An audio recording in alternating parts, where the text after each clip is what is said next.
Para po sa pagbubulay natin ng salita ng ating Panginoong Diyos, atin pong buksan muli ang ating mga Biblia sa aklat ng Colossians. At tayo nga ay nasa mga huling bahagi na itong ating pag-aaral sa Colossians. Tayo bumasa mula sa Colossians chapter 4, verse 7 hanggang sa verse 15. Colossians chapter 4, verse 7 to 15. Ito po ang sinasabi. Ang lahat ng mga bagay tungkol sa akin ay ipababatid sa inyo ni Tikwico na minamahal na kapatid at tapat na ministro at kapwa alipin sa Panginoon. Siya ang aking sinugo sa inyo ukol sa bagay na ito upang malaman ninyo ang aming kalagayan at upang kanyang pasiglahin ang inyong mga puso. Kasama niya si Onesimo, tapat at minamahal na kapatid na siya ay isa sa inyo. Sila ang magbabalita sa inyo tungkol sa lahat ng mga bagay na nangyayari dito.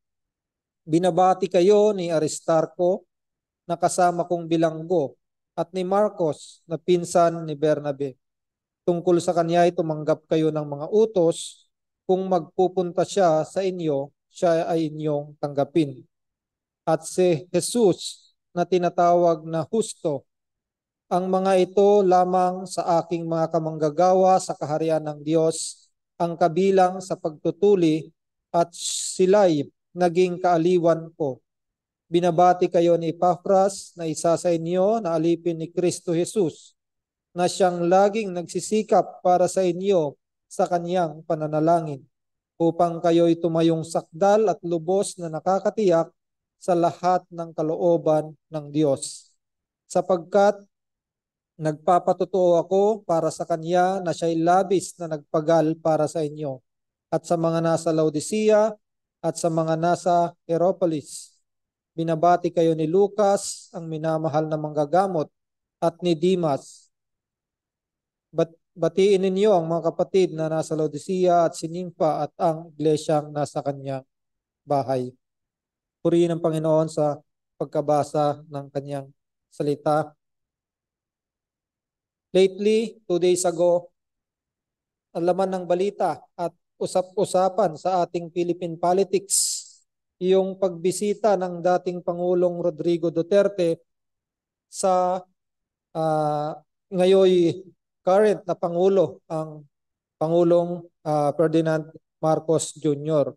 At maraming nagsasabi na ang tungkol ito sa pagbisita ng dating Pangulo sa China, at maraming nagsasabi na malaking tulong ito para sa pagkakaroon ng magandang relasyon between the China and the Philippines.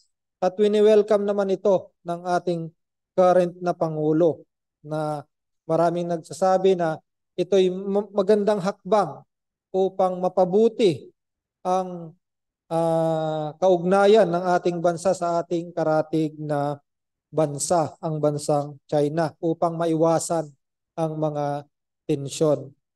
Somehow ito po'y related sa ating topic na kung saan ang Apostol Pablo ay nakakatanggap din ng mga suporta sa kanyang mga kamanggagawa or dating mga kasama upang mapaglingkuran ng maayos at matapat ang kanyang ministeryo. Kagaya ng ating Pangulo, he is welcoming din kung ano ang mga ambag at may tutulong ng sino man siguro sa mga ating mga kababayan at kapwa Pilipino upang maging matagumpay ang kanyang pamumuno sa ating bansa. At ito nga ang ipinapakita rin sa ating, makikita rin natin itong mga ganitong pangyayari dito sa ating teksto mula sa pagtatapos ng letter ni Apostol Pablo sa mga taga-Colossians.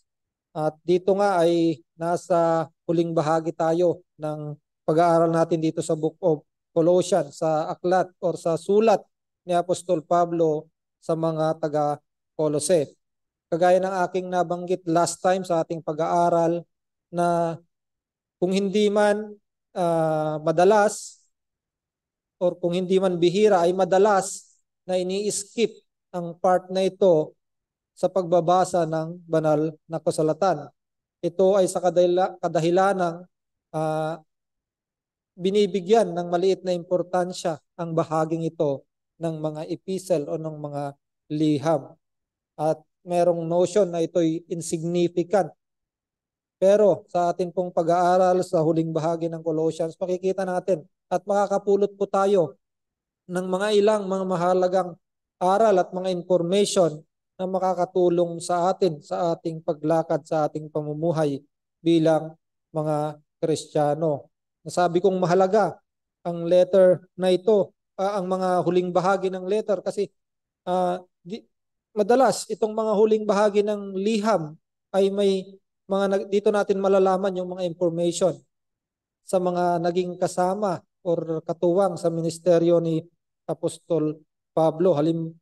Halimbawa na lamang yung kay Lucas dito, nakita natin na siya ay isang manggagamot. Sinabi dito na siya ay kapwa manggagawa ng Apostol Pablo at siya ay isang manggagamot. So isa lamang yan sa mga mahalagang information na nalaman natin dito sa huling bahagi ng sulat ni Apostol Pablo. At noong nakaraan sa ating pag-aaral sa liham na ito, ating natutunan ang mga ilan sa mga kamanggagawa ng ating Apostol Pablo dito na kung saan they have played an important role sa kanyang ministry to the Colossian church and to the other churches na kanilang miniministeryuhan. At kagaya na lamang ni Tychicus, ni Tychicus at ni Onesimus na ating pinaglaanan ng oras sa pag-aaral natin last time. At sila yung dalawa sa mga naging kamanggagawa ni Apostol Pablo who served as his messengers and as the mailmen sa mga sulat na ito. At today naman sa ating pag-aaral, we will look to the other companions na nakasama at na-mention dito ni Apostol Pablo. At ilan sa mga pangalang ito na na-mention ay sila ay nagbigay lamang ng mga greetings. Nagpaabot lamang sila ng greetings sa mga brethren sa Colossae. At dito titignan natin kung ano yung matututunan natin sa kanilang mga buhay at kung paanong sila ay nakatulong sa ministeryo at naging kapakipakinabang kay Apostol Pablo. At dito nabanggit sa verse 10 to 14 na focus ng ating pag-aaral this morning, it is from the 6 of Paul's company who send their greetings. At atin silang hatiin sa dalawang grupo, itong 6 people na nakasama ni Apostol Pablo sa kanyang ministeryo. We will categorize them in two groups. The first group is the Jewish group composed of Aristarchus, Mark, and Jesus Justus. At ang ikalawang grupo are the Gentile group. Sina Epaphras, si Luke, at si Demas. At nawa, sa ating short na pag-aaral sa mga buhay ng mga taong nakasamang ito ni Apostol Pablo ay ma-inspire tayo at ma-encourage tayo sa kanilang mga pamumuhay. At I want to say na ang mga pag-aaral ko tungkol dito sa mga taong ito ay mostly ay nabasa ko rin patungkol sa pag-aaral na ng mga iba patungkol sa kanilang mga buhay at patungkol sa kanilang mga history. At bago tayo magpatuloy sa ating pag-aaral, tayo muna ay dumulog sa ating Panginoong Diyos upang pagkalooban tayo ng kanyang tulong sa ating pag-aaral. Tayo manalangin.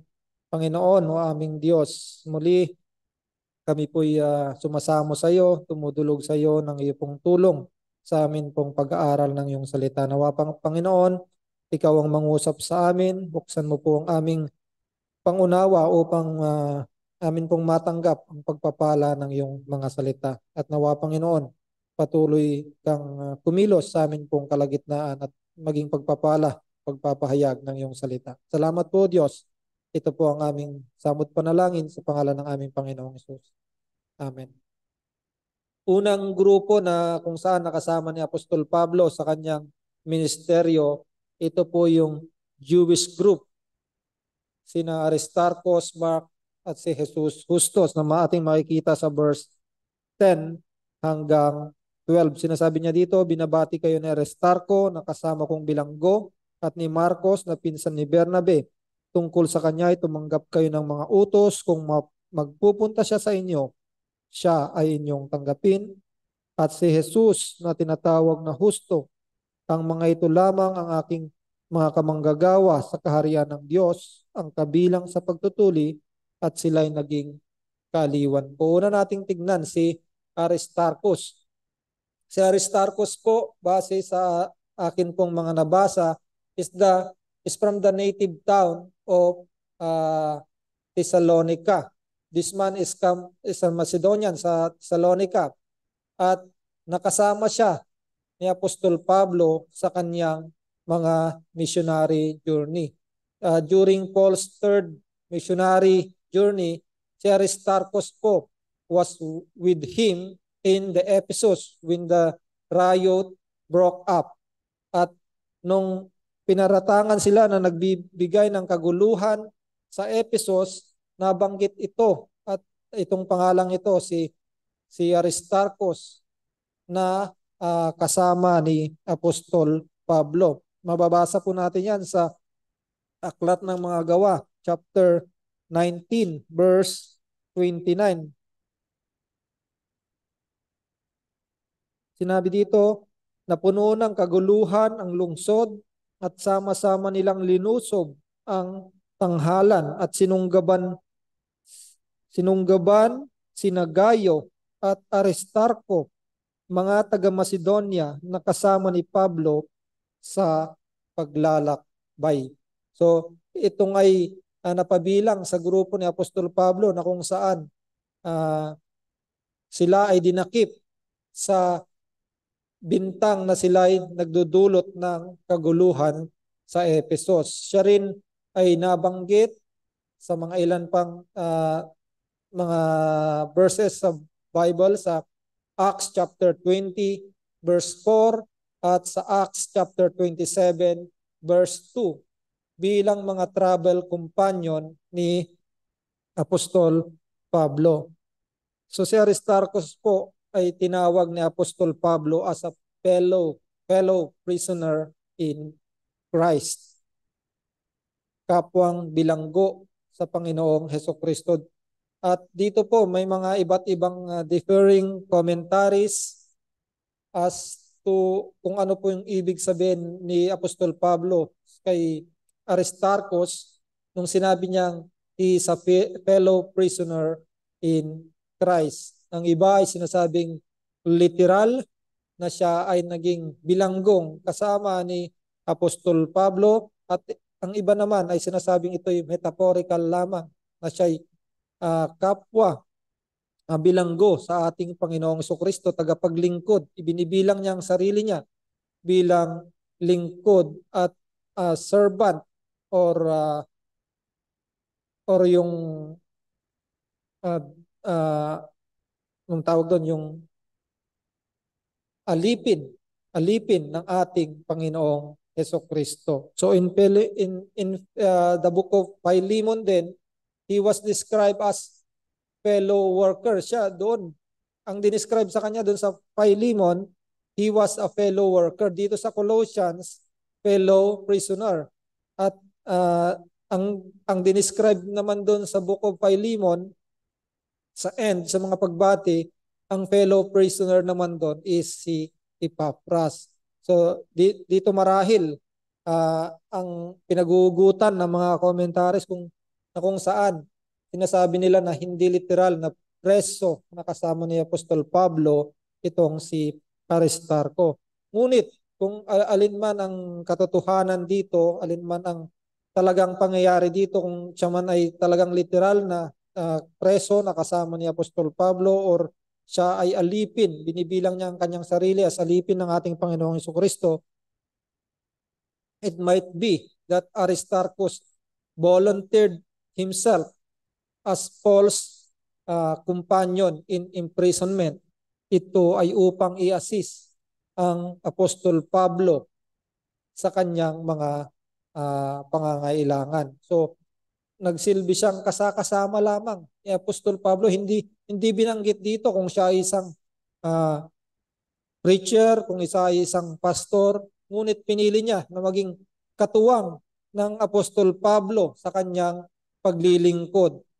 Even in his imprisonment, naging katuwang siya ni Apostol Pablo sa mga panahong ito. So, insignificant itong contribution no itong taong ito, but still minention siya ni Apostol Pablo as a fellow prisoner in Christ, at masasabi natin naging kapakipakinabang siya sa ministeryo ni Apostol Pablo, even sa mga maliliit na details na kanyang ginagawa para kay Apostol Pablo is naging kapakipakinabang ito, naging great help ito upang maging successful or even maging comfort siya ni Apostol Pablo pagdating sa kanyang mga kapighatian. At ang ikalawang tao na binanggit niya dito is si Mark, the cousin of Barnabas. Si Mark. Mark is the cousin of Barnabas at siya po ang sumulat ng ikalawang ebanghelyo, the Gospel of Mark. Sa ikalawang journey po, missionary journey ni Apostol Pablo at ni Barnabas, nagkaroon sila ng sharp disagreement with each other. Dito mababasa natin yan sa Acts chapter 15, verse 36 to 41. Acts chapter 16, verse 15, 36 to 41. Na kung saan ang point of disagreement or the point of their contention is because of Mark, na kung saan itong si Mark, iniwanan niya sila sa kanilang first missionary tour. Basahin natin yung Acts 15 verse 36 to 41. Sinasabi dito, makaraan ang ilang araw, sinabi ni Pablo kay Bernabe, balikan natin at dalawin ang mga kapatid sa bawat bayang pinangaralan natin ng salitang ng Panginoon. At tingnan natin kung ano ang kalagayan nila. Nais ni Bernabe na kanilang isama si Juan na tinatawag na Marcos. Ngunit minabuti ni Pablo na huwag isama ang humiwalay sa kanila mula sa Pampilya at hindi sumama sa kanilang mga gawain.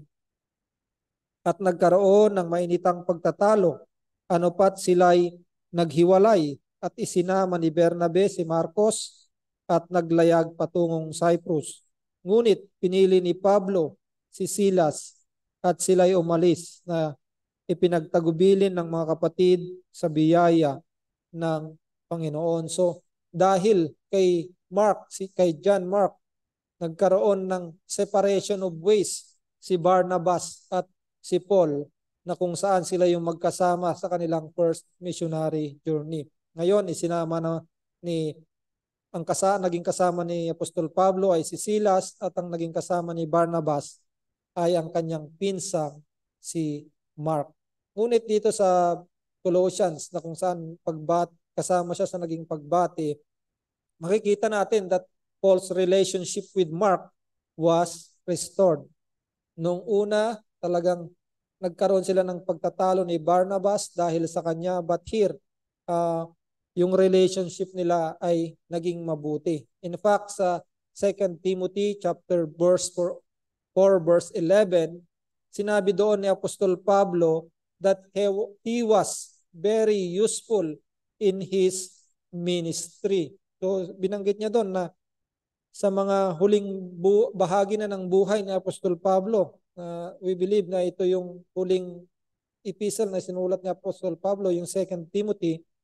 At sa huli ng kanyang mga buhay ay binanggit niya doon na si Mark was very useful in his ministry. At ganoon din yung sinabi ni Apostol Peter sa 1 Peter 5:13, na kung saan binanggit niya doon si Mark bilang kanyang anak. So dito, si Apostol Pablo ay ini-instruct din ang mga taga-Colossians patungkol kay Mark na sila'y mga tumanggap mula sa kanya ng mga ah, utos, at kung siya'y dumating sa kanila ay sinabi niya sa mga taga-Colose na siya ay tanggapin. So makikita natin dito na even sa unang mga taon ng buhay ni ni John Mark, ay naging coward siya at disloyal sa kanyang paglilingkod. But this time ay naging kapaki-pakinabang at itinuturing siyang kapaki-pakinabang ni Apostol Pablo at even ng mga iba pang mga kasama niyang naglilingkod. Ito ay sinasabi sa mga commentaries na na-restore si Mark marahil dahil sa kanyang pinsan na si Barnabas, na siya rin tinatawag ng Biblia that the encourager or the son of encouragement, si Barnabas.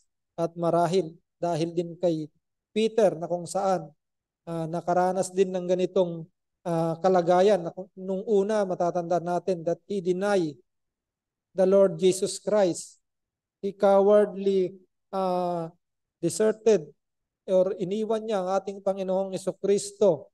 Ngunit siya ay na-restore. At ganoon din yung nangyari sa taong ito, si Mark. At maging aral sa ating buhay na magkaroon man tayo ng mga uh, pagkakamali or mga uh, sabihin natin yung kagaya ng nagawa ni Mark sa kanyang paglilingkod. But ang ating pong Panginoong Jesucristo ay ang pagpapatawad ng Panginoong Jesucristo na demonstrate dito sa pagpapatawad ni Apostle Paul, na kinalimutan niya ang nakaraan ni John Mark at siya'y naging kapaki-pakinabang ngayon sa ministeryo ni Apostol Pablo. So nawa ganun din ang ating attitude, no, na hindi po tayo perpekto at may nagagawa po tayong mga maliit at malalaking pagkakamali sa ating mga ministeryo, but let us go on at go forward sa ating pong paglilingkod at patuloy nating hingi ng biyaya ng ating Panginoong Diyos upang tayo'y kanyang i-sustain. Next na binanggit dito sa group of the Jewish Christian na nakasama ni Apostol Pablo is si Jesus Justus. Isa pa ito sa isang nakasama ni Apostol Pablo na walang masyadong binanggit patungkol sa kanya. In fact, sinasabi ng karamihan na dito lamang siya nabanggit sa Colossians. Nothing much was said about this man. Dito lamang sa parting ito na mention siya. Ang kanyang pangalan is familiar or common among the Jews. Yung pangalang Jesus is the Greek equivalent ng salitang ng pangalang Joshua or Yeshua or yung Savior. At yung kanyang Latin surname naman, which is Justus, it means just or it means righteous. So yun lamang yung ilan sa mga pagdidescribe patungkol sa taong ito, si Jesus Justus. Ngunit no matter this man is less known or sabihin nating unknown in the Lord's service, malaki rin ang kanyang naging contribution para sa ating Panginoong Diyos. At kino-comment ito ni Apostol Pablo.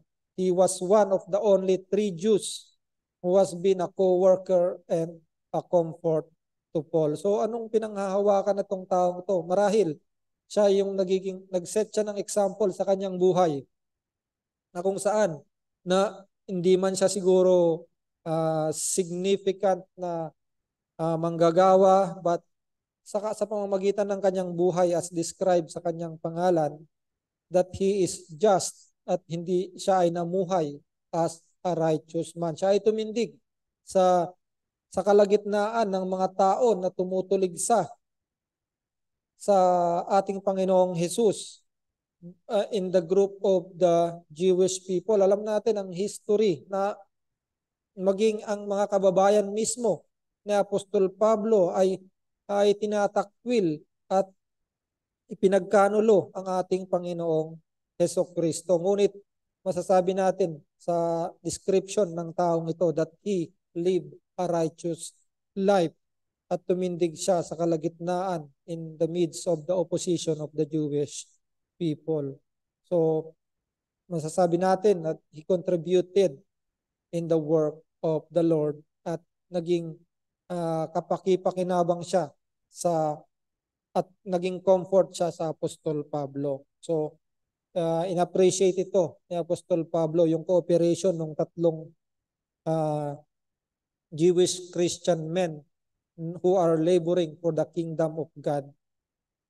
Dito sa pagkakataong to ay naging kapaki-pakinabang ang mga taong ito sa kaharian ng ating Panginoong Diyos, kung saan ginamit yung ginamit si Apostol Pablo at yung mga taong to at even the other ministers of the gospel as his agents para ipahayag or i-proclaim ang salvation na ginawa ng ating Panginoong Diyos sa pamamagitan ng ating Panginoong Hesukristo.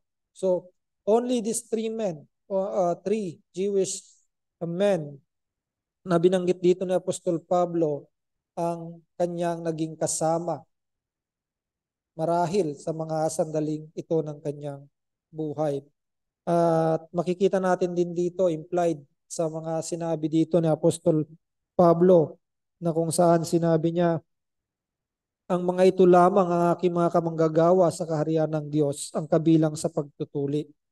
At sila'y naging kaaliwan ko. It implies also the expression of disappointment ni Apostol Pablo to his own race. Makikita natin na sa lahat ng mga kanyang pinangaralan patungkol sa pagliligtas na ginawa ng Diyos sa pamamagitan ng ating Panginoong Hesukristo, karamihan sa kanyang mga kababayan ay tumatanggi at nire-reject ang kanyang mga pangangaral. But these men stand beside him sa kanyang ministeryo. At nung sinabi niya na ito lamang yung tatlo sa kanyang mga naging kapwa kamanggagawa at kaaliwan niya, it implies na siya ay disappointed sa kanyang mga kababayan. So, it was always been the desire ni Apostol Pablo na maging ang kanyang mga kababayan ay maligtas. At yan yung kanyang mga ipinapangaral dun sa or kanyang mga isinulat sa Book of Romans chapter 10. Yung kanyang desire, yung kanyang heart's desire patungkol sa kaligtasan ng kanyang mga kababayan. At dumako naman tayo sa mga ilan pang naging kasama ni Apostol Pablo sa kanyang paglilingkod, yung mga Gentile groups naman, sina Epaphras, si Luke at Demas. Si Epaphras po is generally accepted as the founder and the pastor of the Colossian church. So anong ginagawa ni Epaphras during this time? Bakit siya yung pastor ng Colossian at nandun siya sa Rome? At sinasabi po na that he visits Paul in Rome in his prison to take advice about the situation in the Church of Colossae. Alam na sa mga previous na pag-aaral po natin, alam natin na mayroong mga nanggugulo sa Church of Colossae na kung saan nagpapakalat sila ng mga false teachings about yung hindi kasapatan ng pagliligtas ng ating Panginoong Kristo.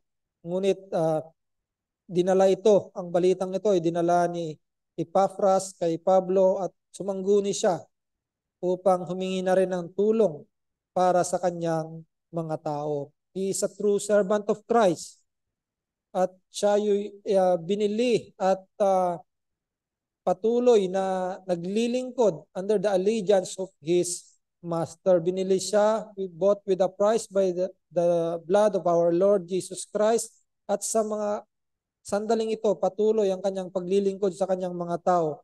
At siya'y naglilingkod sa kanyang master, ang ating Panginoong Jesucristo. At nabasa natin dito that yung paglilingkod ni Epaphras ay talagang nagsisikap siya sa kanyang mga tao, sa kanyang panalangin upang ang kanyang mga tao ay tumayong sakdal at sila'y maging mature sa kalooban ng ating Panginoong Diyos. His heart is warm towards the Colossian church. That is why he always labor in prayer para sa kanila. He is a man of prayer. Ito yung isang napakagandang trait ni Epaphras as a pastor, no? That he is a man of prayer. He brings to God the concerns for his people. Hindi siya nagtitiwala sa sarili niyang kakayahan, sa sarili niyang pangangaral, sa sarili niyang kagalingan, but it is through yung pagtitiwala niya sa ating Panginoong Diyos at dinadala niya ito sa panalangin. It is truly the attitude of the true servant of God, that he knows that God can accomplish everything. Kahit nag-labor na siya, ibinigay na niya ang kanilang best sa paglilingkod, ay patuloy pa rin siyang umaasa sa ating Panginoong Diyos. At ito yung laman ng kanyang panalangin. He acknowledges and is fully dependent sa kilos ng ating Panginoong Diyos para sa kanyang mga tao. And that's a good attitude ng isang lingkod ng ating Panginoong Diyos. At at the end of the day, sa lahat ng kanyang pagpapagal, ay nakadepende pa rin siya sa kilos ng banal na Espiritu sa ating Panginoong Diyos para sa fruit ng kanyang labor. Sinabi dito, he is wrestling, or he is striving, or he is toiling, he is agonizing in prayer. Ganyan kung paano siya nanalangin para sa kanyang mga tao. He prays that they may stand mature and fully assured on the will of God.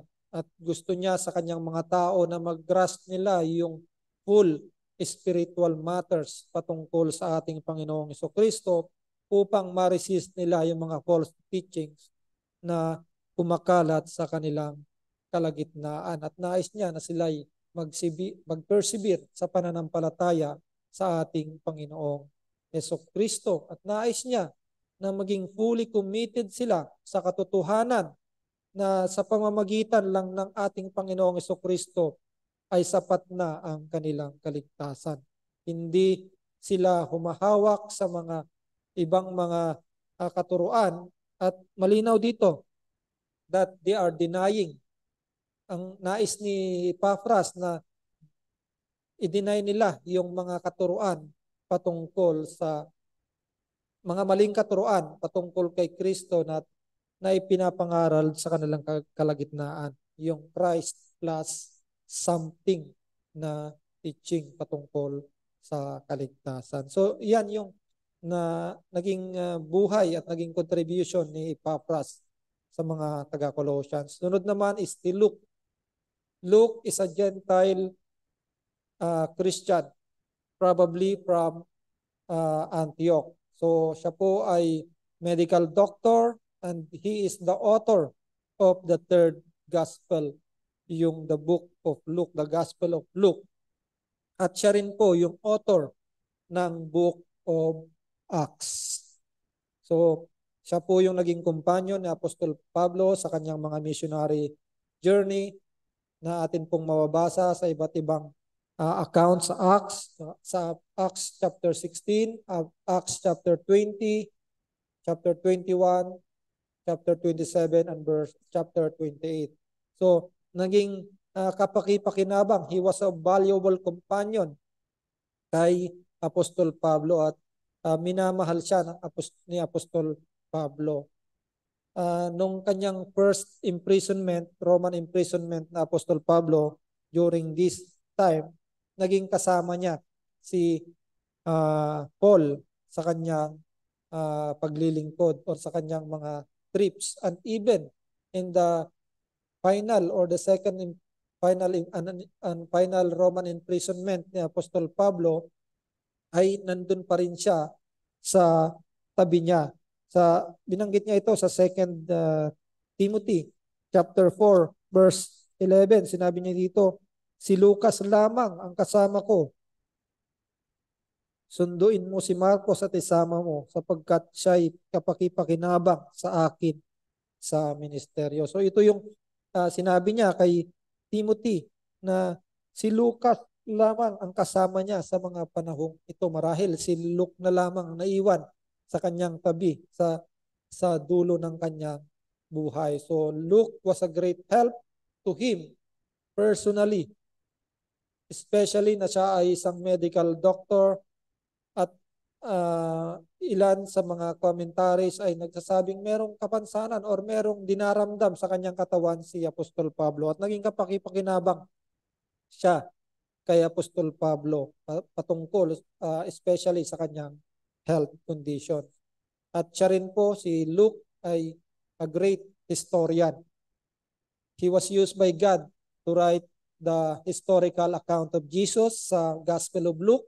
Makikita natin, napakaganda ng detalye ng pagkakasulat patungkol sa historical account ng ating Panginoong Jesucristo sa Gospel of Luke at patungkol din sa history of the beginning of Christianity, yung Book of Acts.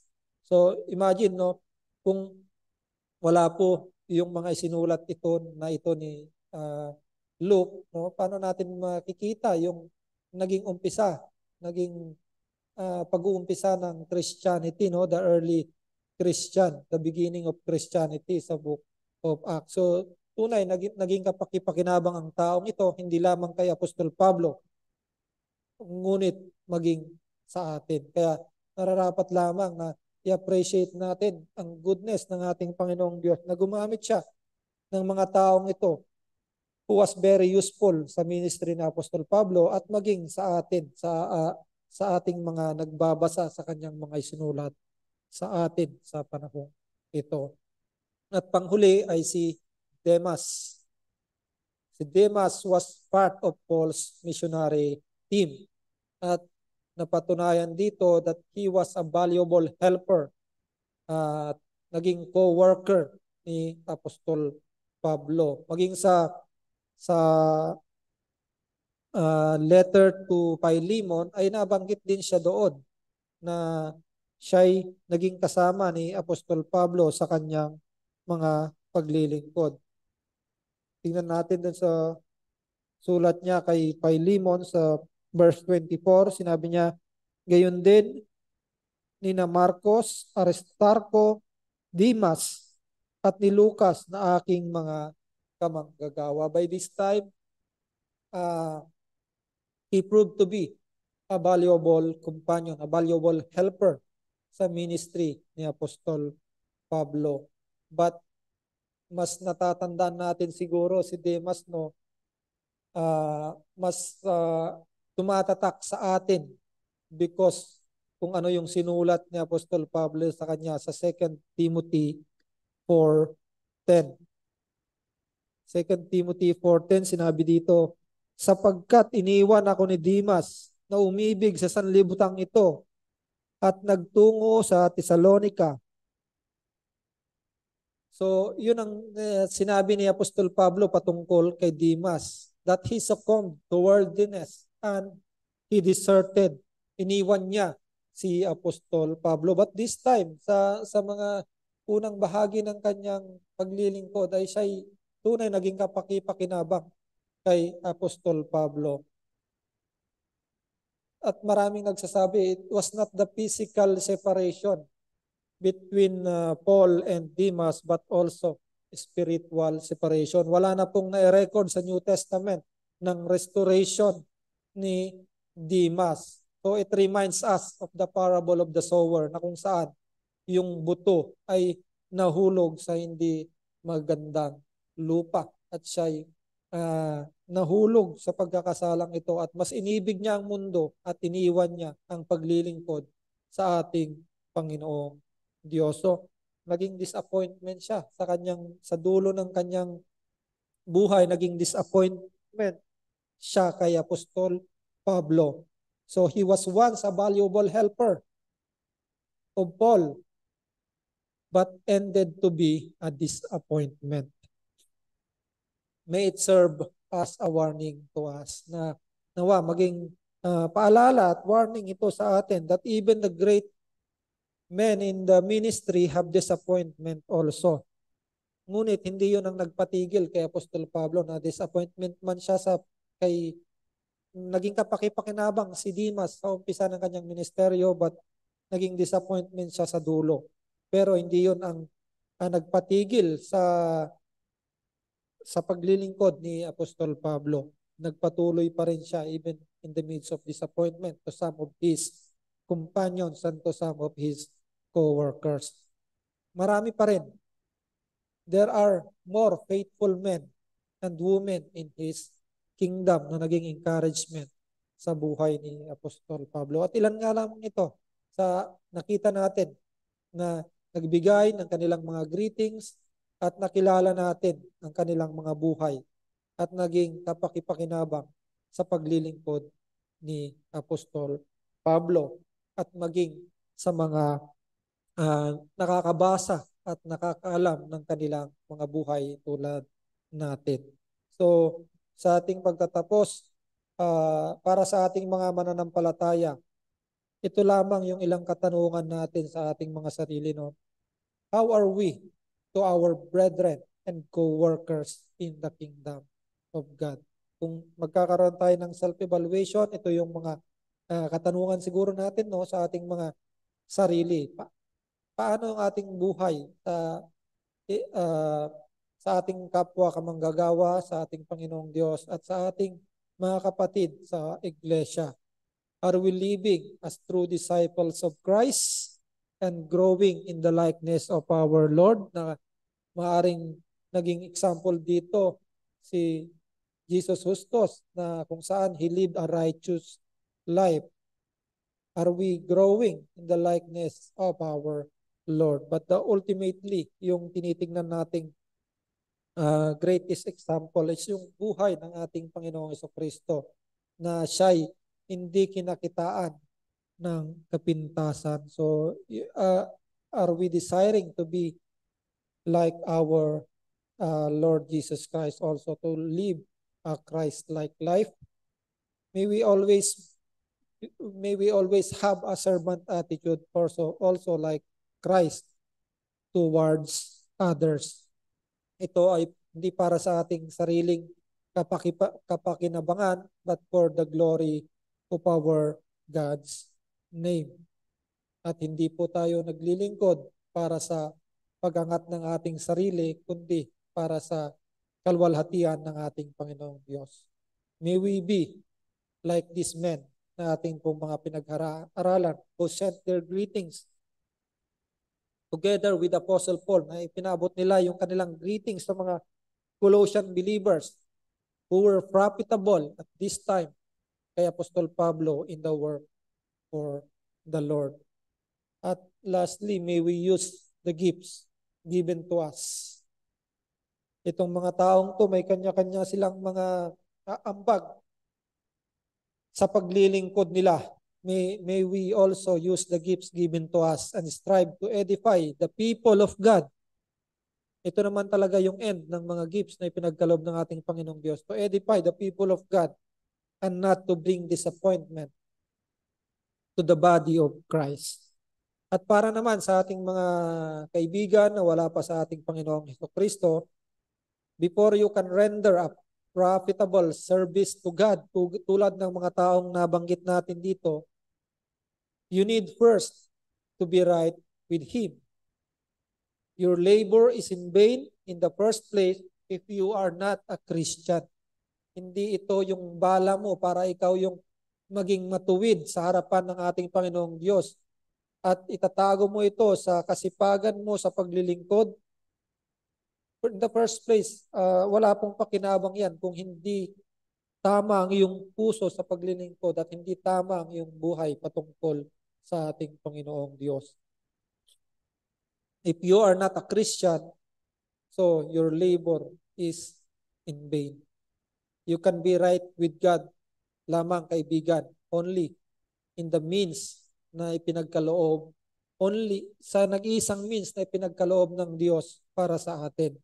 Not hindi sa pamamagitan ng iyong sariling katuwiran, hindi sa pamamagitan din ng iyong mga labors sa ministry. It is only through His Son, the Lord Jesus Christ. Sa pamamagitan ng pagtanggap mo na ikaw ay makasalanan, that you are a sinner, at yung pagsisisi mo na ikaw ay makasalanan sa iyong mga kasalanan, at yung pagtitiwala mo, pagbibigay mo ng pananampalataya sa ating Panginoong Jesucristo, sa kanyang person at sa kanyang works, sa pamamagitan lamang niyan, ikaw ay maliligtas at ikaw ay magiging right before God. So nawa kaibigan, ito yung una mong naisin bago pa yung mga external things sa iglesia ng Diyos. Nawa naisin mo na maging tama ang iyong relasyon sa Panginoong Diyos. Ito ay sa pamamagitan ng pagsisisi mo at pananampalataya kay Jesucristo na siyang nagpadanak ng kanyang dugo at kanyang nagbuwis ng kanyang buhay para sa kapatawaran ng iyong kasalanan. So nawa, ito ang iyong gawin habang may panahon pa. Tayo'y manalangin. Panginoon o aming Diyos, kami po'y muling nagpapasalamat sa iyo sa natapos na pagpapahayag ng iyong salita at patuloy kami na umaasa sa iyo sa mga bunga nito. Ikaw ang patuloy na mangusap sa amin sa pamamagitan na naipahayag na iyong salita at nawa Panginoon, naging kapakipakinabang ito, naging profitable ito sa lahat ng mga nakakarinig. Salamat po Diyos, ito po ang aming samot panalangin sa pangalan ng aming Panginoong Jesucristo. Amen.